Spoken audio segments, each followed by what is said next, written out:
আমাদের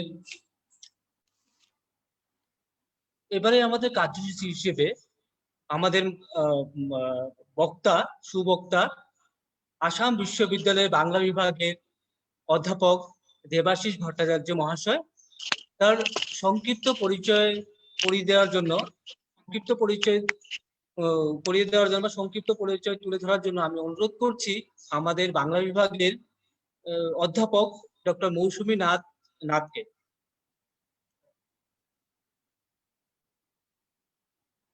নমস্কার, শোনা যাচ্ছে আমাকে? শোনা যাচ্ছে, আপনি বলুন, শুরু করুন। আচ্ছা, শুভ বিকেল সবাইকে। প্রথমেই কৃতজ্ঞতা জানাই আমাদের শ্রদ্ধেয় দেবাশিস ভট্টাচার্য স্যারকে আজকের এই আমাদের আমন্ত্রণে সাড়া দেওয়ার জন্য। অধ্যাপক দেবাশিস ভট্টাচার্য তিনি 1993 সালে গুয়াহাটি বিশ্ববিদ্যালয় থেকে MA করেছেন। 2004 সালে ডক্টর তপোধীর ভট্টাচার্যের তত্ত্বাবধানে আসাম বিশ্ববিদ্যালয় থেকে PhD ডিগ্রি পেয়েছিলেন। উনার লেখনীর অসামান্য ক্ষমতার পরিচয় আমরা পাই উনার প্রকাশিত গ্রন্থ 20 শতকের বাংলা কথা সাহিত্যে নিম্নবর্গীয় চেতনাতে। এছাড়াও বিভিন্ন পত্রপত্রিকায় উনার অর্ধ শতাধিকের বেশি প্রবন্ধ ইতিমধ্যে প্রকাশিত হয়ে গেছে।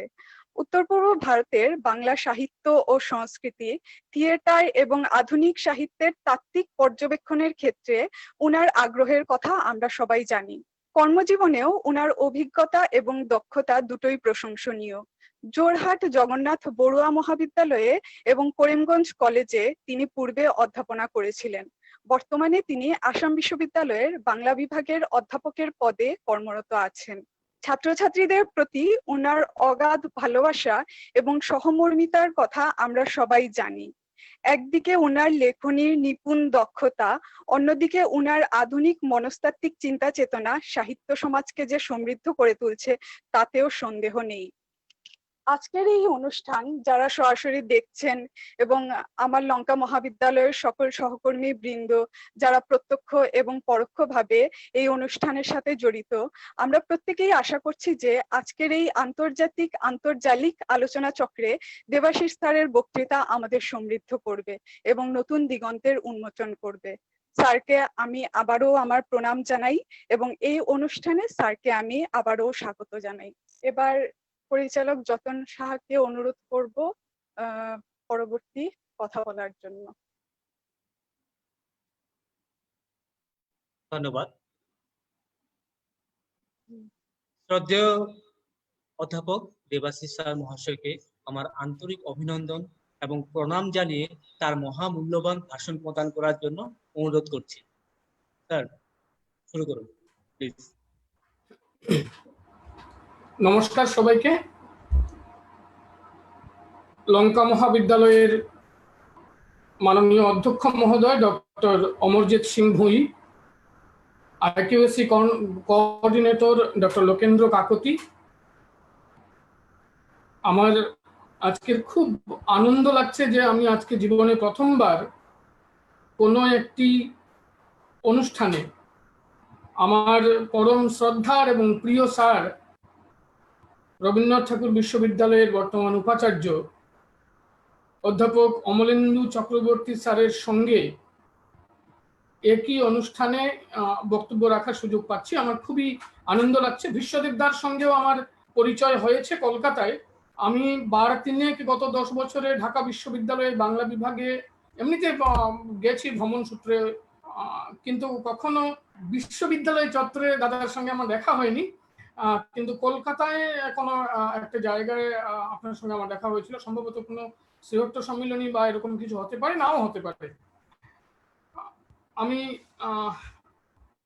দুজনেরই, আমার স্যার ভারতীয় নন্দন তত্ত্বের রসবাদী ঘরানার একজন নিপুণ পণ্ডিত এবং তিনি তার ওই জায়গা থেকেই আজকের মূল বিষয়ের উপর আলোকপাত করেছেন। আমরা সমৃদ্ধ হয়েছি এবং অনেকটাই আমি যেরকম করে বা যে দৃষ্টিভঙ্গি থেকে বলবো বলে ভেবেছি সেই দৃষ্টিভঙ্গি থেকে আমার বলবার কিছু কথা ডেফিনেটলি বিশ্বদেবদা বলেছেন। তবু আমি আমার মতো করে বিষয়টি উপস্থাপনের চেষ্টা করছি। কথা হচ্ছে মানব জীবনের ভারসাম্য, এই যে কথা দুটো আছে, একদিকে সাহিত্য একদিকে সহায়ক, আমরা কি করে গ্রহণ করব তার উপর নির্ভর করবে আমাদের আলোচনার অভিমুখ। আমার পরম শ্রদ্ধার স্যার অমলেন্দু স্যার কথাটা গ্রহণ করেছেন মানসিক ভারসাম্যের দিক থেকে। সভ্যতার সময়, সমাজ, রাজনীতি এই একটা বড় জায়গায়, বড় স্পেসে বিষয়টাকে নিয়ে গেছেন। মানসিক ভারসাম্যের পাশাপাশি ভারসাম্যের বাকি যে পরিসরগুলো রয়েছে সেই জায়গাকে ছুঁয়ে বিশ্বদেব দাদা তার বক্তব্যটি রেখেছেন। আমিও ঠিক দ্বিতীয় অর্থেই গ্রহণ করতে চাই। আসলে জানেন, ভারসাম্য কথাটা বললেই না আমাদের মনশ্চক্ষে একটা দাড়িপাল্লার ছবি ভেসে ওঠে। এই দাড়িপাল্লাটা দুলতে থাকে দুই দিকে, এদিকে ওদিকে ভারের তারতম্যে। ক্রেতা আর বিক্রেতা উভয় পক্ষের একটা উৎকণ্ঠিত দৃষ্টি থাকে ওই নীতির দুই অক্ষে ভারটি যেন সমান থাকে, সাম্যে যেন স্থিত হয়। মানে মাঝখানে যে কাঁটাটি থাকে সেটা উভয় পক্ষের ভারের সমতার চিহ্নায়ক। সে হঠাৎ করে হয়ে ওঠে মানব জীবনের বড় প্রত্যাশা বা প্রার্থনা বাজারে, যে এই কাঁটাটা ঠিক থাকুক। বিক্রেতাও ভাবেন আমি যাতে না ঠকি, ক্রেতাও ভাবেন আমি যাতে না ঠকি। এদিকে ওদিকে সামান্য বিচলন ঘটলেও কোনো না কোনো পক্ষকে ঠকতে হবে। ভারের সাম্যটাই বাজারের প্রত্যাশা। হয়তো একদিকে শ্রেণীবিভক্ত সভ্যতারও প্রত্যাশা। মানুষের জীবনটা কিন্তু বাটখারা বা দাড়িপাল্লা নয়। কাঁটার স্থির থাকাটাই আমাদের জীবনের একমাত্র কামনা নয়। আমরা যেমন ঠকতে চাই না, তবু আমরা ক্রমাগতই আমরা ঠকে থাকি, ঠকতে ঠকতে শিখি। পাল্লার কাঁটা স্থির নয়। বাজারে গেলে কাঁটাটা স্থির হোক চাই, কিন্তু বাজারের বাইরে আমরা চাই প্রচন্ড জঙ্গমতা। কাঁটার স্থিরতা নয়, জাঢ্য নয়, আমরা চাই গতির চাঞ্চল্য। ভারসাম্য আর স্থবিরতাকে আমরা চিরচঞ্চলের দূতেরাই কিন্তু অনেক সময় আঘাত করি। পানসে হয়ে যাওয়ার হাত থেকে আমরা আমাদের জীবনটাকে বাঁচাতে চাই, উত্তেজনা চাই। আমরা শৃঙ্খলা রচনা করি, আমরা সরল রেখায় বিন্যস্ত করতে চাই আমাদের যাপনকে। আবার আমরাই কিন্তু এই সরল রেখায় চলতে গিয়ে ক্লান্ত হয়ে পড়ি। শৃঙ্খলা, সাম্যের অবস্থা, স্থবির অনড় পরিস্থিতি, এসবের সঙ্গে আমাদের একটা ডায়ালেকটিক্যাল সম্পর্ক আছে। এগুলোকে আমরা চাই অথচ চাই না। জীবনটা এরকমই। ধরুন, পরিবার নামক একটা প্রতিষ্ঠান, সেখানে আলাদা আলাদা মানুষ ভিন্ন ভিন্ন চিন্তায়, ভিন্ন ভিন্ন অভিজ্ঞতায় বড় হচ্ছে। চিন্তা এবং অভিজ্ঞতাগুলি স্বতন্ত্র।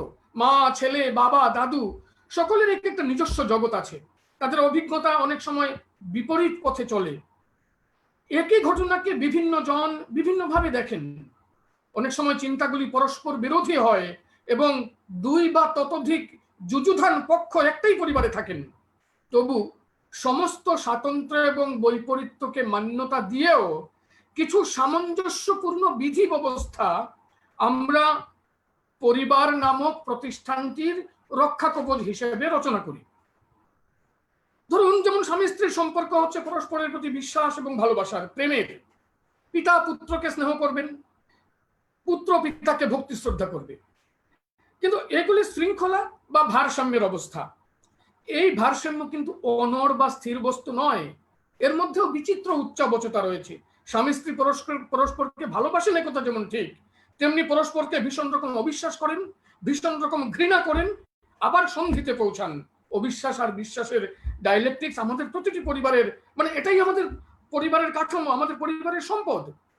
যে সন্তান 8 ঘন্টা আগে ভাবে পিতা তার জন্য যে আত্মত্যাগ করেছেন, সেজন্য সে আজীবন পিতাকে সেবা করবে, যত্ন আত্তি করবে, তার অবাধ্য হবে না, সেই পর মুহূর্তে কোনো বিশেষ প্রসঙ্গে পিতার উদ্দেশ্যে ঠেকিয়ে উঠবে, তাকে নানা চরম অবজ্ঞা করবে, চরম অসম্মান করবে। অর্থাৎ একটাই মানুষ, সে একই সঙ্গে ঘাতক এবং সেবক। এই বৈপরীত্য, এই দ্বন্দ্বগুলির মধ্যে ভারসাম্য বা সামঞ্জস্য বিধান করে চলি আমরা, এবং প্রতিদিন রচনা করি আমাদের পরিবার, আমাদের সমাজ, আমাদের রাষ্ট্র ইত্যাদি। এই যে সামঞ্জস্য বিধান বা ভারসাম্য রচনার প্রয়াস, এটা একটা নিরন্তর প্রক্রিয়া। আমাদের জীবন, আমাদের সম্পর্কগুলি, আমাদের চিন্তা এবং সক্রিয়তায় সাজিয়ে তোলা, আমাদের সমাজ, আমাদের রাষ্ট্র, আমাদের অর্থ ব্যবস্থা, এই সমস্ত প্রতিষ্ঠানের যে আদর্শ রূপ আমরা প্রত্যাশা করি, তার মধ্যে থাকে একটা অবিচলিত সাম্যের অবস্থা। এটাই হচ্ছে ভারসাম্য। এই যে ভারসাম্য বা সামঞ্জস্য বা শৃঙ্খলা, এটা একটা আদর্শায়িত রূপ, আইডিয়াল রূপ। রিয়েল বা বাস্তবতার সঙ্গে সম্পর্ক কিন্তু তার ডান দিক, অর্থাৎ বাস্তব অনেক সময় তার বিপরীত হয়। ধরুন, আমাদের সমাজ, আমাদের রাষ্ট্র ব্যবস্থা, সংস্কৃতি, চিন্তা এবং কর্মের সমস্ত ক্ষেত্রগুলিতে প্রচুর বৈপরীত্য যেমন আছে, ভিন্নতা যেমন আছে, পক্ষপাত যেমন আছে, বিরোধও তেমনি আছে। আমরা এগুলোকে আর অস্বীকার করতে পারি না, কিন্তু এটাও ঠিক, রিয়েল বা বাস্তবের এইসব ভিন্নতা সত্ত্বেও, এইসব যুযুধান পরিস্থিতি, ঈর্ষা, স্বার্থপরতা, শ্রেণী স্বভাবে একটা পক্ষে হেলে থাকা, নানান রকমের বিচার ভ্রান্তি এবং অবিচার, এইগুলি আমাদের অভিজ্ঞতার সামগ্রী। কিন্তু এজন্যই আমরা এই রিয়েল থেকে নিষ্ক্রান্ত হতে চাই, একটা আদর্শ পরিস্থিতি রচনা করতে চাই, যেটাকে আমরা বলতে চাই ভারসাম্য স্থাপন বা শৃঙ্খলা স্থাপন। তার মানে মানব জীবনে ভারসাম্য, যা আমাদের আজকের আলোচনার বিষয়, এটা একটা আদর্শ ব্যবস্থা। কিন্তু রিয়েলিটিটা হচ্ছে ট্র্যাপিজের দড়ির মতো উত্তেজনাময়, চঞ্চল, অস্থির। অসাম্য আমাদের জীবনে, আমাদের সভ্যতায় এত রূপে রয়েছে। ক্ষমতার পীড়ন একটি আরেকটি গোষ্ঠীর দিকে ভারসাম্যের যে বাটখারা, সেটার হেলে থাকা এত বাস্তব যে আমাদের সমাজ, রাষ্ট্র, বিদ্যাশিক্ষা, আইন, আদালত, সর্বত্রই অসাম্য, পীড়া, নিগ্রহ ইত্যাদি রয়েছে। অনেক সময় এই ক্ষমতার জটিল কাজগুলি আমরা এই সমস্ত প্রতিষ্ঠানে আমরা বুঝি না। এবার যে ভারসাম্য অবস্থাকে আমরা আদর্শ বা আইডিয়াল হিসেবে ধারণ করি, সেটাও কিন্তু বৈচারিকভাবে দেখলে একরকমের ভ্রান্তি। কেননা এই বিষয়গুলিকে কিশোর রবীন্দ্রনাথ তার মতো করে বুঝেছিলেন। ইউরোপ প্রবাসী কোনো বঙ্গীয় যুবকের পত্র, পরিবার নামক প্রতিষ্ঠানের যে স্থিতাবস্থা, যে ভারসাম্য, রবীন্দ্রনাথ কৈশোরে সে বিষয়ে প্রশ্ন তুলছেন। মনে করুন, আমরা জানি পিতা স্বর্গ, পিতা ধর্ম, পিতর্হি পরমন্তপ, অথবা জননী জন্ম ধ্বংস স্বর্গাদপি গরীয়সী। রবীন্দ্রনাথ বলছেন চিঠিতে যে পিতার প্রতি পুত্র ভক্তিশীল কেন হবে? পিতাকে দেবতা বলে দূরে সরিয়ে রাখার ব্যবস্থা কেন? পিতার মানে পুত্রের স্থান পিতা বা মায়ের পায়ের কাছে কেন? সন্তানের সবচেয়ে কাছের মানুষ যে মা কিংবা বাবা, তার স্থান কেন হৃদয়ে হবে না? দেবতা কেন? বন্ধু নয় কেন? পথপ্রদর্শক নয় কেন?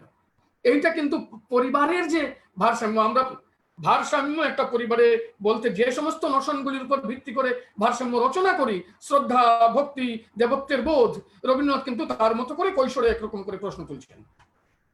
একইভাবে আমরা ধরুন কর্মের বিচারওয়ারি, মানে কর্মের যে বর্ণওয়ারি বিভাজন, সেটাকেও দেখতে পারি। চাষি চাষ করবে, ঠিক আছে, ব্রাহ্মণ পুজো করবে, কাজের এই বিন্যাসটিকে আমরা মেনে নিলাম, এগুলো দরকার আছে। সবাই সব কাজ করবেন না, পটুত্ব অপটুত্বের প্রশ্ন আছে। কিন্তু বণিক কিংবা চাষি জল অচল হয়ে থাকবেন, শিক্ষা গ্রহণের অধিকার থাকবে না, এখানে কিন্তু পটুত্ব অপটুত্বের প্রশ্ন নেই। এসব হচ্ছে সামাজিক ভারসাম্যের আরোপিত ধারণা। এগুলো মোটেই ভারসাম্যের বিষয় নয়, কিন্তু আমাদের ডিসকোর্স, আমাদের ধরুন শাস্ত্রগ্রন্থ, ধর্মসূত্রগুলি, এগুলোকেই একটা ভারসাম্যমূলক ব্যবস্থা হিসেবে এস্টাবলিশ করতে চাইছে। এই হচ্ছে ক্ষমতার কারিগরি, এবং এই কারিগরিতে সাহিত্যিক বা বুদ্ধিজীবীরা স্বভাবতই ক্ষমতার সঙ্গে থাকছেন এবং প্রান্তিক বর্গের নির্যাতনের কারণ হয়ে উঠছেন। তাহলে সব সময় সাহিত্য বা সাহিত্যকার, সাহিত্যের তো এস সাচ ভারসাম্য রক্ষার শক্তি নেই। সাহিত্য বড় জোর সৌন্দর্য করতে পারে, তৈরি করতে পারে, ক্যালিগ্রাফির সৌন্দর্য হতে পারে, ছাপার নানান রকম কলা কৌশল হতে পারে। আসল কথাটা হচ্ছে, যতই সাহিত্য বলি, আমরা কিন্তু সাহিত্যকারের কথা বলছি, ডিসকোর্সের সূত্রধারের কথা বলছি। তো সাহিত্যের ভূমিকাটি আমরা এই জায়গাতে একটু খতিয়ে দেখি। যে ভারসাম্যের ধারণাটি কল্যাণকর বলে যুগের মানে প্রভাবশালী ডিসকোর্স আমাদের মনে করিয়ে দেয়, আমাদের চেনায় যে এটাই হচ্ছে ভারসাম্য, যে বিধিবিধানগুলি চর্চিত এবং পালিত হলেই সমাজ এবং রাষ্ট্রের শৃঙ্খলা অবিচলিত থাকবে বলে পণ্ডিতেরা আমাদের জানান এবং আমরা মেনে নিই, সেইগুলোকে সামাজিক বাস্তবতার জায়গা থেকে প্রশ্নবিদ্ধ করা কাজ হচ্ছে সাহিত্যের। সাহিত্য সেই কাজটা করে। সৎ সাহিত্য ক্ষমতার অদৃশ্য কারিগরিগুলিকে চ্যালেঞ্জ জানায়, তাকে অনাবৃত করে। প্রথম দৃষ্টান্ত হিসেবে রবীন্দ্রনাথের রথের রশি নাটকটার কথাই ধরা যাক। রথের চাকা হঠাৎ করে থেমে গেল। যে অবিচলিত ছন্দ ছিল এতকালের যাপনের, সেই ছন্দ, ওই ভারসাম্য ছন্দ কিন্তু এবার বিচলিত হয়েছে। ব্রাহ্মণ, ক্ষত্রিয়, বৈশ্য এই তিন সম্প্রদায় মিলে নিজেদের মধ্যে বোঝাবুঝি করে সমাজ নিয়ন্ত্রণের যে বিধি ব্যবস্থা রচনা করেছিলেন, সেটাই ছিল আদর্শ ভারসাম্যময় অবস্থা। এই স্বাভাবিক জীবন ছন্দ বলে আমরা এটাকে মেনে নিয়েছিলাম, এবং এই জন্যে শূদ্ররা এতকাল দূর থেকে রথের চলাটাই দেখেছে। এই রথের চলায় তার ভূমিকাটা নিয়ে ভাবেনি। রথ টানার ভার যার উপরেই থাকুক, ভারের সাম্যটা রক্ষা করা চাই। মানুষে মানুষে যে সম্পর্ক গড়ে উঠেছে কর্মবন্টনের একটা বোঝাবুঝির ভিত্তিতে, ক্ষমতার চাপে সেই সম্পদের দড়ি জর্জরিত হয়ে গেছে। সাহিত্যকারের মুখপত্র হিসেবে সন্ন্যাসী চরিত্রটি বলছে, তোমরা দড়িটাকে করেছো জর্জর, সেখানে যত তীর ছুঁড়েছে বিঁধেছে তার পায়ে। তার বলতে এখানে ঈশ্বরের কথা বলা হচ্ছে। ফলে আলগা হয়ে গেছে ভারসাম্যের ভিত। এবার উল্টো রথের পালায় শ্রেষ্ঠী কিংবা রাজপুরুষ অথবা পুরোত কারো টানে যে রথ নড়ে না, সেই রথ আর নড়ে না। কেননা সমতার নিজস্ব ছন্দ রয়েছে, তা ক্ষমতার চাপে আজ পতিত হয়েছে। এই ছন্দের পতন ঈশ্বর সহ্য করেন না। ওদের দিকেই ঠাকুর পাশ ফিরলেন, আবার বলছেন কবি, নইলে ছন্দ মেলে না। ওই ছন্দই হচ্ছে ভারসাম্য। একদিকে উঁচু হয়েছিল, একদিকটা উঁচু হয়েছিল অতিশয় বেশি। ঠাকুর নিচে দাঁড়ালেন ছোটর দিকে, সেইখান থেকে মারলেন টান, বড়টাকে দিলেন কাত করে, সমান করে নিলেন ওই ভারসাম্য, সাম্যাবস্থা সমান করে নিলেন তার আসনটা। এই যে ভারসাম্য বিধান, অসাম্য পীড়িত রাষ্ট্রে, সমাজে এই সামঞ্জস্য বিধানের সংগ্রাম মানুষের চিরকালের। এই সংগ্রামের সঙ্গে যেমন সাহিত্য আছে, এই সংগ্রামকে স্যাবোটেজ করবার কাজেও কিন্তু সাহিত্য আছে।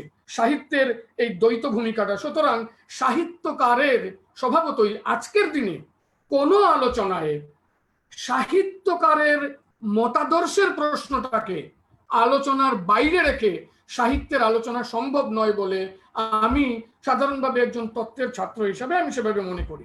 ধরুন সমাজবিজ্ঞানীরা ওই যে বলছি, চিরকালের সাধনা হচ্ছে অসাম্য পীড়িত সমাজে ভারসাম্য স্থাপন, সামঞ্জস্য বিধান। সমাজবিজ্ঞানীরা দেখিয়েছেন যে গুহাবাসী মানুষের যাপনে এক ধরনের সাম্য ছিল। কেউ কাউকে ঠকাতো না, সবাই নিজের দায়িত্ব পালন করত। কেউ আগুন জ্বালাতো, কেউ বর্ষা বা বল্লম বা অস্ত্র বানাতো। একদল শক্তিশালী মানুষ সরাসরি শিকারে যেত, আরেক দল মৃত পশু বহন করে নিয়ে আসতো। কেউ পুড়িয়ে খাবার জন্য প্রয়োজনীয় সমিধ সংগ্রহ করত, এবং বুড়োরা গোষ্ঠীর সন্তানদের, শিশু সন্তানদের লালন পালন করতেন। অর্থাৎ সকলেই কিছু না কিছু কাজ করতেন, এবং যা উৎপাদন সেটাও সমানভাবে বন্টিত হতো। এই হচ্ছে একটা সাম্যের ব্যবস্থা, যেখানে ওই ভারসাম্যটি, ভারের সমতা, ক্ষমতার বিন্যাসের সমতা, সকলের সমান ক্ষমতা, সমান তাৎপর্য সকলের একটা গোষ্ঠীর মধ্যে। কিন্তু সভ্যতার পথে আমি যত এগোলাম, সেটেলড এগ্রিকালচার এবং ব্যক্তিগত সম্পত্তির বিকাশ, তার সঙ্গে সঙ্গে সভ্যতার পথে আমাদের অগ্রগমন শুরু হলো। যত সভ্য আমরা হয়েছি, ততই সমান শ্রম, সমান বন্টনের যে মৌলিক ভারসাম্য, যেটা প্রাকৃতিক, সেটাকে আমরা পদে পদে অস্বীকার করেছি, প্রত্যাখ্যান করেছি। নতুন নতুন সময়, নতুন নতুন প্রয়োজন, নতুন নতুন বাস্তবতার উপর দাঁড়িয়ে সামাজিক ভারসাম্যের যে সমস্ত বিধি ব্যবস্থা রচনা করেছি, সেটা ক্ষমতাসীন বর্গের লোভের উপাদানে নির্মিত হয়েছে। খুব সূক্ষ্ম ক্ষমতার কাজ। ক্ষমতার ভারসাম্য চিরকাল এক পক্ষে হেলে থেকেছে। দাড়িপাল্লার কাটা ভারের সাম্য রক্ষা করতে পারেনি, এটাই আমাদের সভ্যতার ইতিহাস। আমি একটা দৃষ্টান্ততে যাচ্ছি, ব্যাখ্যাটাতে পড়ে যাব। তারাশঙ্করের হাসুলি বাঁকের উপকথা। বনোয়ারি সে একটা ভারসাম্য পূর্ণ ব্যবস্থার কথা বলছে, বনোয়ারি এবং সুচাঁদের যে উচ্চারণ, তার থেকে যে ভারসাম্যপূর্ণ, অর্থাৎ দেখার মধ্যে বনোয়ারি বা সুচাঁদ কারো এই সিস্টেমটা নিয়ে কোনো সমস্যা নেই। সিস্টেমটা কি? কাহার কুলের জন্ম বৃত্তান্ত প্রসঙ্গে বনোয়ারি বলছে, কালারুদ্ধ পুণ্যাত্মাদের সৃষ্টি করলেন বাম্ভন করে, সদ্গুপ প্রভৃতি উচ্চ বর্গের মানুষকে যারা পূর্বজন্মে ভালো কাজ করেছেন তাদের সৃষ্টি করেছেন সদ্গুপ প্রভৃতি উচ্চ বর্ণের মানুষ রূপে আর ব্রাহ্মণ রূপে। আর যারা পূর্বজন্মে পাপ করেছে তাদের পাঠালেন কাহার করে। এই কাহারেরা ভৃত্যের কাজ, পালকি বোয়ার কাজ করবে প্রশ্নহীন আনুগত্যে, কেননা এই হলো বিধির বিধান, জাতকরম।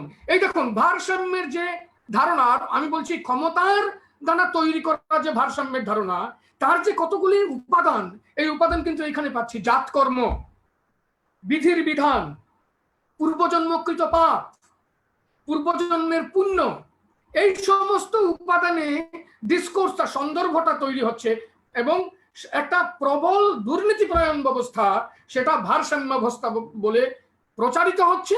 এবং বনোয়ারি তার মস্তিষ্কে এই ব্যবস্থাটাকে ভারসাম্য ব্যবস্থা বলে ধারণ করছে, কারণ এই ব্যবস্থার বিরুদ্ধে তার কোনো প্রতিবাদ নেই, বরং সে ভাবছে, কোট করছি, বিধির বিধান, উপরে আছেন সৎ জাতেরা, তাদের ময়লা মাটি থুতু সবাই আপনি এসে পড়ে তাদের গায়ে। সৎ জাতের ময়লা সাফ করে মেথর, চরণ সেবা করে হাড়ি ডোম বাউরি কাহার। কাহার মেয়েরা সতী হলে ভদ্রজনের পাপ ধরবে কারা, রাখবে কোথা। কাজেই কাহার কুলের এ জন্মের কর্ম স্বীকার করতেই হবে। এই হচ্ছে মতাদর্শের কাজ, মতাদর্শের আগ্রাসন। আমি একটু এই থিওরিটিক্যাল কথাটাতে একটু পরে আসছি। আগেই বলছিলাম আমি একটু কলা কৈবল্যবাদের কথা। এই যে কলা কৈবল্যবাদীরা সৃজনের বাইরে এসে সাহিত্যকে খুব সামাজিক তাৎপর্য ধরতে চান না। মহাশ্বেতা দেবী নিজের উপন্যাস ভাবনা প্রসঙ্গে বলতে গিয়ে, আমি মার্জনা করবেন, আমি একটু অ্যাডভান্স চলে গেছি আমার মূল জায়গা থেকে। ধরুন এই যে ভারসাম্য বিগড়ে দেওয়া, সমতা, যেটা প্রাকৃতিকভাবেই মানুষের অধিকার, তাকে প্রত্যাখ্যান করা, ক্ষমতার এই কারুকাজকে লিগ্যালাইজ করে, ভ্যালিডেট করে সাহিত্য। সামাজিক শৃঙ্খলা, রাষ্ট্রীয় শৃঙ্খলার ছদ্মবেশে অসাম্যকেই দার্শনিক এবং নৈতিকভাবে অনেক সময় সাহিত্য প্রতিষ্ঠা দেয়। যেমন ধরুন উপনিষদ, ধর্মসূত্র বা মনুসংহিতা, এগুলো তো সাহিত্যই, শ্লোক, কবিতা, কিন্তু এগুলোই শূদ্রদের অধিকার কেড়েছে। ভরতের নাট্যশাস্ত্র, ভরত কি বলছেন? ভরত বলছেন বাক্যম রসাত্মকম কাব্যম, মানুষের অধিকারের কথা নয়, অসমতার বিরুদ্ধে, ভারসাম্যের পক্ষে কথা বলা নয়, সকল মানুষের আহার, সকল মানুষের শান্তির কথা বলা যেন সাহিত্যের কাজ নয়, তার কাজ হচ্ছে রস সৃষ্টি করা। এই একটি মতবাদ, সাহিত্য সংক্রান্ত এই একটি ধারণা, একে বাতিল করা যায় না, এটা কিন্তু এটা কলা কৈবল্যবাদ।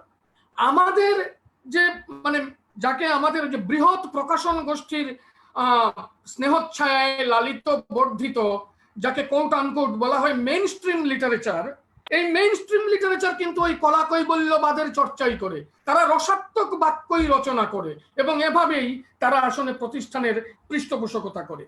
তারা কিভাবে সামাজিক বাস্তবকে মুছে দেয় তার একটি ব্যাখ্যা শুনুন ভগীরথ মিশ্রর কথা, একালের একজন নামকরা ঔপন্যাসিক। তিনি রবীন্দ্রনাথ এবং তারাশঙ্করের গল্পের আলোচনা করছেন। আলোচনা করতে গিয়ে আমাদের দৃষ্টি আকর্ষণ করে বলছেন যে রবীন্দ্রনাথ এবং তারাশঙ্কর গ্রাম নিয়ে প্রচুর লেখালেখি করেছেন, কিন্তু সেসব গ্রাম, তার ভাষায়, কোনো আকারা গ্রাম নয়, বানানো গ্রাম। সেখানকার মানুষেরা সবাই মিষ্টি করে শান্তিপুরের ভাষায় কথা বলে। গ্রামের ঝগড়াঝাটি এবং গ্রামের বাঁশঝাড়টিও বড় সাজানো গোছানো, আস্তাকুলটিও বড় পরিপাটি, মানুষগুলির চলন বলন বড় সুন্দর ছন্দে বাঁধা। এটাকেই গায়ত্রী চক্রবর্তী বলবেন যে নাগরিক মানসিকতা তার ছায়া হিসেবে, তার অপর হিসেবে, আধার হিসেবে পোস্ট কলোনিয়াল অর্থে আদার বা অপর হিসেবে আসলে সেই অপরের ভাষাকে বিদায় করে সে নিজের কথাটা অপরের মুখে বসিয়ে দেয়। এটাকে বলছেন Literary representation of the other as self shadow, আমার ছায়া হিসেবে। যার ফলে ব্রাহ্মণের যে মতাদর্শ, ব্রাহ্মণের পক্ষের যে ভারসাম্যের বয়ান, সেটা বনোয়ারির মগজে গাঁথা হয়ে যায়। আজকের দিনেও ধরুন একটি ব্রাহ্মণ কলেজের ছাত্র বা স্কুলের ছাত্র যদি হোলির দিনে রং দিতে গিয়ে শুক্লবৈদ্য উপাধির কোনো এক ছাত্রর পায়ে রং দিতে চায়, তখন তিনি কেমিস্ট্রির শিক্ষক হতে পারেন, রসায়নের বড় পণ্ডিত হতে পারেন, কিন্তু আগেই বলবেন দেখো রে বা তোমরা যারা ব্রাহ্মণ তারা ওই আমার মাথায় রং দিও, পায়ে দিও না। অর্থাৎ ওই যে ডিসকোর্স বনোয়ারিকে গ্রাস করেছে, সেই ডিসকোর্স আমার মাস্টার মশাই আমার কেমিস্ট্রি শিক্ষককেও গ্রাস করে। তিনি 18 বছরের ব্রাহ্মণ ছেলে পায়ে হাত দেবে, এটা তিনি নিতে পারছেন না। ফ্যাক্ট, এটা ঘটনা আমাদের সোসাইটিতে এখনো আছে। এবং এই যে মতাদর্শগত কারুকাজ নির্মাণ, বিস্তারিত বলার অবকাশ নেই এখানে, কিন্তু এই বিষয়টা কিন্তু একটা ভাবার মতো। যখন আমরা সাহিত্যকে সামাজিক কি বলবো ভারসাম্যের প্রশ্নের সঙ্গে জড়িত করে দেখব, তখন আমরা দেখব যে সমাজের যে আরোপিত ভারসাম্যের ধারণাগুলি, সেগুলিকে বহাল রাখতে সাহিত্যকারদের কি ভূমিকা। এবং এই ভূমিকা শুধু আজকের নয়, এই ভূমিকা অনেক দিনের। জুলিয়াস সিজার যখন রোম জয় করেন, তখন রোমে রাজধানীতে রাজ্যের সমস্ত বুদ্ধিজীবীদের জড়ো করবার নির্দেশ দিয়েছিলেন, যাতে করে এবং তাদেরকে ওই তোতা কাহিনীর মতো এরা সিজারের পক্ষে যাতে কথা বলেন। এইগুলো কি করে রাষ্ট্র এই বুদ্ধিজীবীদের নির্মাণ করে, এই বিষয়টি দারুণভাবে থিওরাইজ করেছেন। আমি একটু থিওরির কথা বলছি, জাস্ট উল্লেখ করছি। আজকের দিনে আমার মনে হয় এই তত্ত্বগুলি অন্য কিছু নয়, আমাদের সাহিত্যকে না নতুন করে একটু ভাবতে, একটু দেখতে সাহায্য করে। তো আসছি আমি একটু পরে এই কথায়। তো এই যে ধরুন কলা কৈবল্যবাদী দৃষ্টিভঙ্গি, দেখবেন আধুনিক কালের বহু লেখক, বিশেষ করে যারা ওই তথাকথিত মেইন স্ট্রিম লিটারেচার, তারা ওই সমাজের সমস্যা এগুলো নিয়ে তারা কথা বলতে অনাগ্রহী। ভগীরথ মিশ্র যেমন বলছেন, এবং মহাশ্বেতা দেবীও একটা জায়গায় বড় দুঃখ করেছেন, যে 70 দশকে সাহিত্যিক এবং বুদ্ধিজীবীদের মানসিক নির্বীর্যতা, মহাশ্বেতা দেবীর বক্তব্য, আর অন্ধকার অবক্ষয়ের চূড়ান্ত দেখলাম আমরা। দেশ ও মানুষ যেখানে প্রত্যহ রক্তাক্ত অভিজ্ঞতায় দীর্ণ বিদীর্ণ হচ্ছিল, সেখানে বাংলা সাহিত্য এত বড় যন্ত্রণার শিক্ষাকে অস্বীকার করে পরীর দেশের অলিক স্বপ্নাশ্রয়ী বাগানে মিথ্যে ফুল ফোটাবার ব্যর্থ আত্মঘাতী খেলায় ব্যস্ত হয়ে রইল। মহাশ্বেতা দেবী বলছেন তার উপন্যাস ভাবনা সম্পর্কে বলতে গেলে কোনো লেখাই আসলে সময়ের দলিল হয়ে উঠল না। যেগুলো না অনেক সময় ইতিহাস নিয়ে আলোচনা শুরু করে, নাম করার দরকার নেই, অনেক বড় বড় সাহিত্যিকও, তারাও তাদের সাহিত্যকে আসলে চূড়ান্তভাবে ইতিহাসের বিদূষণ করেন এবং ঘুরে ফিরে মধ্যবিত্ত উচ্চবিত্তের কাম প্রেমের বৃত্তে নিয়ে গল্পকে ফেলেন। অর্থাৎ এই সাহিত্যের তথাকথিত কলা কৈবল্যবাদীরা সাহিত্যের দুটি রসকেই শুধু জানেন, একটি আদি রস আর একটি শৃঙ্গার রস। এই কথাটি আবার বলছেন আমাদের আরেকজন লেখক, যার কথা একটু আগে বলছি, যে ভগীরথ মিশ্র। তিনিও বলছেন যে এই যে 40-এর দশকে দেশভাগ, মন্বন্তর, তেভাগ আন্দোলন, উদ্বাস্তু পুনর্বাসন এবং পরবর্তীকালে সাম্প্রদায়িক দাঙ্গা থেকে আরম্ভ করে নকশাল আন্দোলন, এই সব জীবন জুড়া যে যন্ত্রণা মানুষের, বাংলার পরিপ্রেক্ষিতে মানুষের যে যন্ত্রণা এবং হতাশা, এইগুলো তথাকথিত মেইন স্ট্রিম সাহিত্যের চর্চা এবং বিবেচনার বাইরে থাকলো। এসব বেমালুম ভুলে গিয়ে স্রেফ কাম প্রেমের গল্প লিখে শেষ হয়ে গেল দুটো দশক। মনে করি যতীন্দ্র নন্দী এবং সমকালীন অনেকের কথা, আমি আর নাম বলে সময় নষ্ট করছি না। আমি বলছি যে দুই ধরনের সাহিত্য আছে। এক ধরনের সাহিত্য স্পষ্টভাবেই ভারসাম্যকে বিনষ্ট করে স্থিতাবস্থার পক্ষপাতী তারা, আর অন্য আরেকটি সাহিত্য আছে যেটাকে সেই সাহিত্যকে কেন মেইন স্ট্রিম বলবো না সে অন্য প্রশ্ন, কিন্তু এটাও একটা গুরুত্বপূর্ণ প্রশ্ন যে কোনটা আসলে মেইন স্ট্রিম সাহিত্য, যেটা সাম্যের আর্তিকে পোষণ করে। যে তারাশঙ্করের বনোয়ারির কথাটা বললাম, আপাতত তারাশঙ্কর ব্রাহ্মণ্যবাদের বিরুদ্ধে সরাসরি কিছু বলছেন না, কিন্তু তার নির্মাণের ধরনটা এমন, তিনি দেখাচ্ছেন কি করে ক্ষমতা বনোয়ারিদের চিরকাল দাস করে রাখার উপযুক্ত ডিসকোর্স তৈরি করেছে। এইটা একটা কৌশল।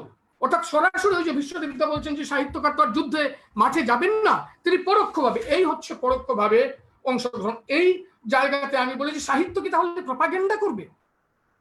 প্রশ্নটা অবশ্যই আছে যে যেহেতু সাহিত্য অসাম্যের বিরুদ্ধে কথা বলবে, যে সমতা সমানভাবে বাঁচার অধিকার, ভারসাম্যের মধ্যে বাঁচার অধিকার, ক্ষমতার সাম্যের মধ্যে সাম্যের পরিবেশে বাঁচার অধিকার মানুষের জন্মগত এবং প্রকৃতিগত, সেই সাম্য নেই বলে সাহিত্য কি তাহলে প্রপাগেন্ডার কাজটা করবে? সাহিত্যে প্রপাগেন্ডা কতটুকু হবে না হবে এই নিয়ে ফ্রেডরিক এঙ্গেলসের একটি চিঠির প্রসঙ্গ বলি। এই সিটি গার্ল নামক একটি উপন্যাসের আলোচনা করতে গিয়ে বোধহয় মার্গারেট হ্যামস, আমার নামটা একজাক্টলি মনে পড়ছে না এখন, একে একটা চিঠিতে তিনি বলছেন প্রপাগেন্ডা সাহিত্যের কাজ নয়, সরাসরি ক্ষমতাকে যদি আক্রমণ করতে হয় তাহলে সাহিত্য রসের দিকটা হয়তো খানিকটা কমবে। এবং এর থেকে বড় কথা হচ্ছে সাহিত্যকার আক্রান্ত হতে পারেন। কবে সুকান্ত ভট্টাচার্য মারা গেছেন ভাই, কিন্তু এই 2018 সালেও আমাদেরই কোনো বিশ্ববিদ্যালয়ের সহকর্মী কোনো একটা বিশ্ববিদ্যালয়ে পড়ান, তিনি সুকান্ত ভট্টাচার্যকে বলছেন, আক্রমণ করে বলছেন যে সুকান্ত ভট্টাচার্য নানান কথা লিখে, আবেগের কথা লিখে কচি কচি ছেলেদের মাথা খেয়েছেন। এই 2 বছর আগে যুব সংকটে লেখা। তার নাকি সুকান্তের নাকি ব্রেইন ওয়াশের মন্ত্র ছিল এদেশে জন্মে পদাঘাতে শুধু পেলাম। কবি ভারভারা রাও তিনি কি বলেছেন, কি বলতে চান? দলিতকে স্পেস দাও, সকলের গণতান্ত্রিক স্পেস দাও, সকলের শিক্ষার অধিকার দাও। যে কৃষকরা ভারতবর্ষে অনবরত মরছে, প্রতিদিন আত্মহত্যা করছে, তাদের বাঁচতে দাও। সংখ্যালঘুকে নিজের জীবন নিজের মতো করে যাপন করতে দাও। এই তো গণতান্ত্রিক কথাই ভারভারা রাও লিখছেন। এজন্যে তিনি বন্দী এবং তার বৃদ্ধ বয়সে কোভিড-19 করোনা ধরা পড়েছে, তবুও তাকে বেল দেওয়া হয় না। সুতরাং সাহিত্যকারকে অনেক সময় পরোক্ষতার আশ্রয় নিতে হয়। কি বলছেন ফ্রেডরিক এঙ্গেলস? এঙ্গেলস বলছেন যে সাহিত্যের কাজ, উপন্যাস সম্পর্কে বলছেন যে উপন্যাসের কাজ হচ্ছে বাস্তবকে প্রকাশ করা, বাস্তববাদিতা। তার কাছে কি বাস্তববাদিতার আমি যত সংজ্ঞা পড়েছি আমার মনে হয়েছে যে এঙ্গেলসের মতো সংজ্ঞাটা কেউ দিতে পারেননি। সেটা হচ্ছে বাস্তববাদিতা তার মতে average representation of average character in average situation, মানে গড়পড়তা পরিবেশে প্রতিনিধিত্বমূলক চরিত্রের বিশ্বস্ত উপস্থাপন। এই গড়পড়তা পরিবেশটা লক্ষ্য করবার মতো। যেখানে যে উপন্যাসের নাম পেন্টি, যে উপন্যাসের কন্টেন্ট, যেসব উপন্যাসের কন্টেন্ট যৌনতাকে প্রধান আধেয় হিসেবে গ্রহণ করে এবং যৌনতা প্রধান বিনোদনমুখ্য হিন্দি সিনেমার কন্টেন্টের সঙ্গে কম্পিট করে, সেখানে ওই গড়পড়তা এভারেজ সিচুয়েশনটা থাকে না, গড়পড়তা পরিবেশটা থাকে না। ওই উচ্চবিত্ত মধ্যবিত্তের কামপ্রেমের মধ্যেই বিষয়গুলো সীমিত হয়ে যায়। গড়পড়তা পরিবেশ হচ্ছে যেখানে উচ্চবিত্ত আছে, দরিদ্র আছে, যেখানে লকডাউনে একদল মানুষ ঘরে বসে বেতন পাচ্ছে, আমরা তাও আছে। আর এটাও গড়পড়তা পরিবেশ যে এই পরিবেশে কিছু লোক হাঁটতে হাঁটতে বাড়ি যাওয়ার পথে ক্লান্ত হয়ে মারা যাচ্ছে, রেলের তলায় চাকা পড়ছে। তো গড়পড়তা পরিবেশ হচ্ছে সমাজের বিভিন্ন স্তরের মানুষ, সমাজের বিভিন্ন অংশের মানুষ তার সামাজিক সক্রিয়তা নিয়ে যেভাবে উপস্থিত হবে, সেটাই হচ্ছে মানে সামাজিক সক্রিয়তা নিয়ে আছে, সেই সক্রিয়তাকে যথাযথ সততার সঙ্গে তুলে ধরাই হচ্ছে প্রকৃত বাস্তববাদ। গড়পড়তা পরিবেশে, গড়পড়তা মানে এভারেজ সিচুয়েশনে প্রতিনিধিত্বমূলক যে চরিত্রটি হবে সেটা খুব ব্যক্তিগত ব্যক্তি চরিত্র নয়, ওই মধুসূদন কুমুর ব্যক্তিগত রুচির সংঘাত এটা নয়। এই মানুষটি ব্যক্তি হয়েও একই সঙ্গে একটা সময়, একটা গোষ্ঠী, একটা সম্প্রদায়ের প্রতিনিধিত্ব করবে। এই যদি হয় তখনই কি হবে?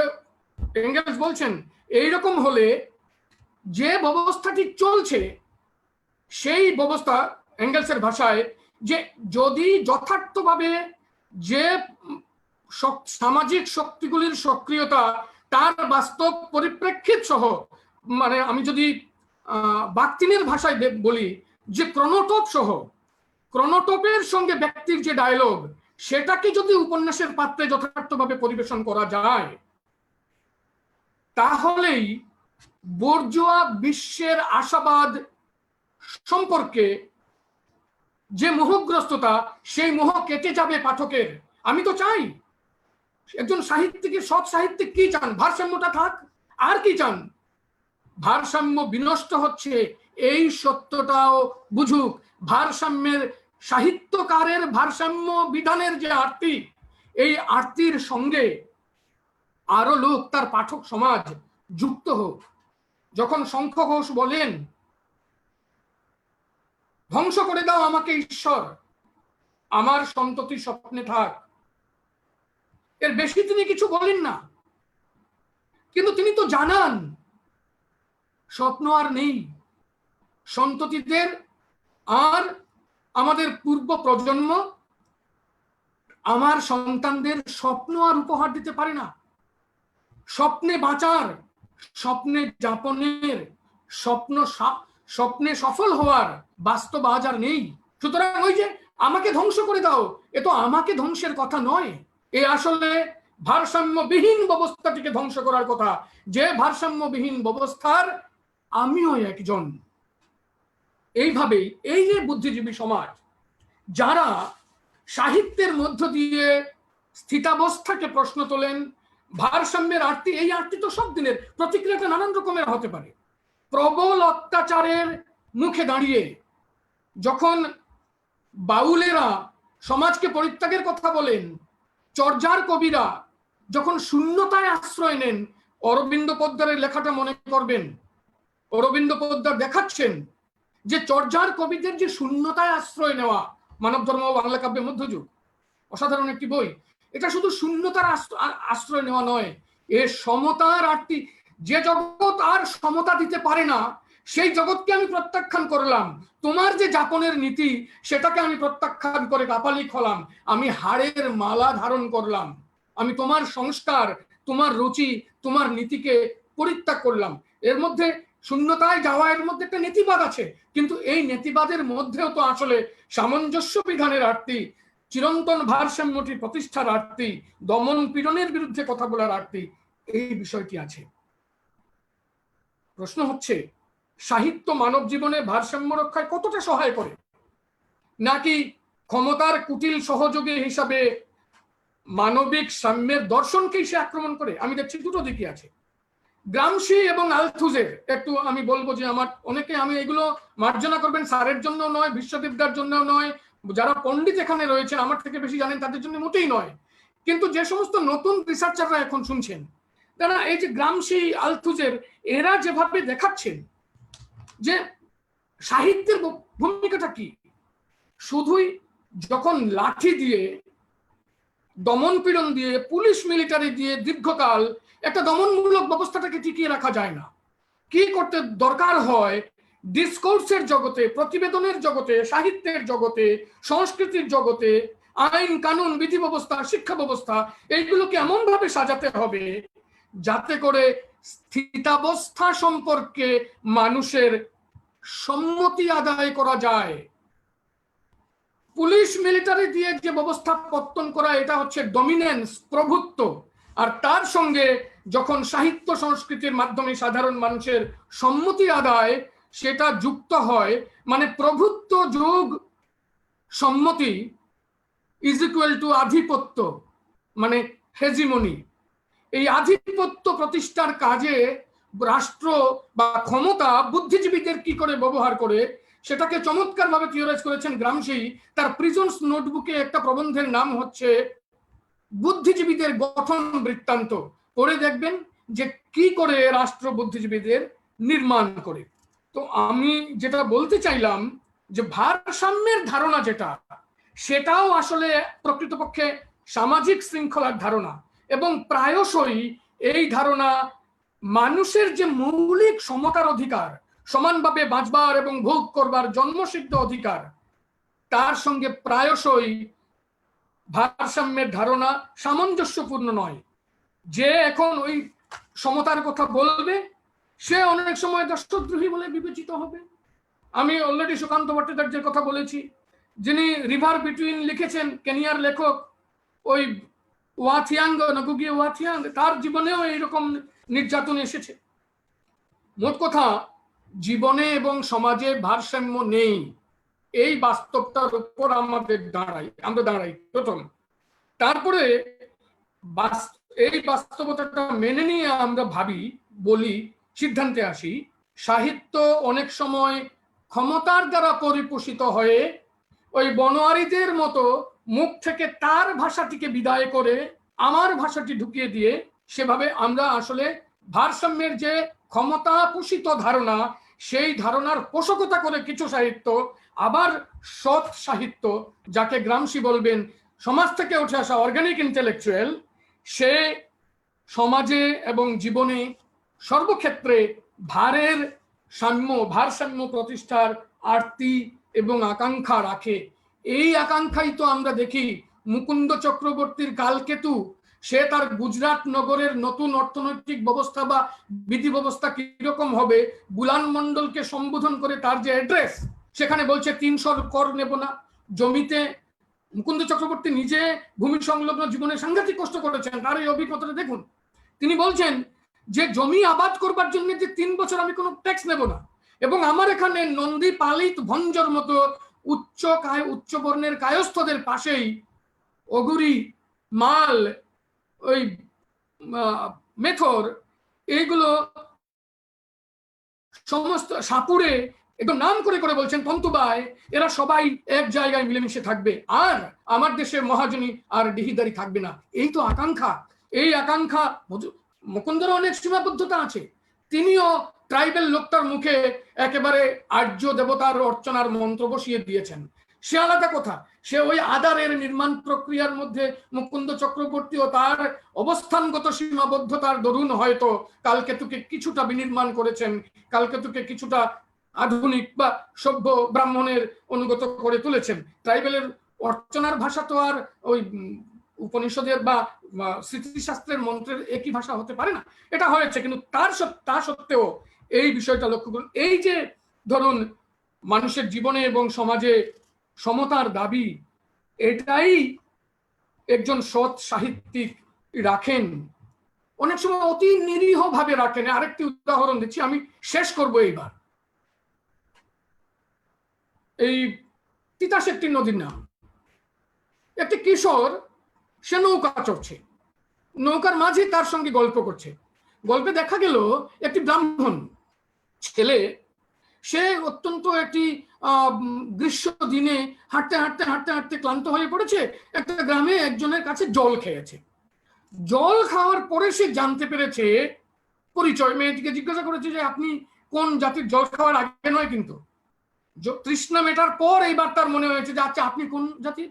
তখন সে বলছে যে আমি ভুঁইমালি। এইবার মাঝি তাকে বলছে যে আছাড় কাইয়া বুরুজ কান্দে, পিছাড় খাইয়া বুরুজ কান্দে, জাতি গেল ভুঁইমালির ঘরে। কিশোরটি প্রশ্ন করছে, আচ্ছা তিয়াস লাগিল পানি খাইল, জাতি গেল কেমনে? এই যে ছোট ছোট জায়গাগুলোতে প্রত্যক্ষ প্রতিবাদ নয়, সাহিত্যের কাজ রাজনীতি নয়, সাহিত্যের কাজ প্রতিবাদীর বক্তৃতা নয়, কিন্তু এইভাবেই সে অনবরত স্থিতাবস্থা সম্পর্কে প্রশ্ন তুলে সমতার, ভারের সাম্যের, ক্ষমতার সাম্যের, মানুষের যে সমতায় বাঁচার অধিকার মানুষের জন্মগত, সেই সাম্যের আরতিটি সাহিত্যে রেখে গেছে। এটা বোঝা যায়। জিরানিয়ার ভূমিকম্প হলো 1934-এ, এবং তারপর কংগ্রেস এর নেতৃত্ব সেখানে কি করেছেন, ধোড়াই দাস শুধু দেখছে, ধোড়াই চরিত মানুষ, সে শুধু দেখছে, কোনো কমেন্ট নেই, কোনো বিদ্রোহ নেই, কিন্তু এই তার নিরীহ দৃষ্টির আয়নায় যে ক্ষমতার কারসাজি, ক্ষমতাসীনদের দুর্নীতি, সেটা অনিবার্য হয়েছে। এবং এদের সম্পর্কে, ধৈর্যচরিত মানুষের পাঠকের সম্পর্কে, লাডলি মোহন, বচ্চন সিং এবং কংগ্রেসের যে এই ঘরানা, তার যে সংস্কৃতির, কংগ্রেসের যে সংস্কৃতি, সেটা সম্পর্কে আশাবাদ ধ্বংস হয়েছে।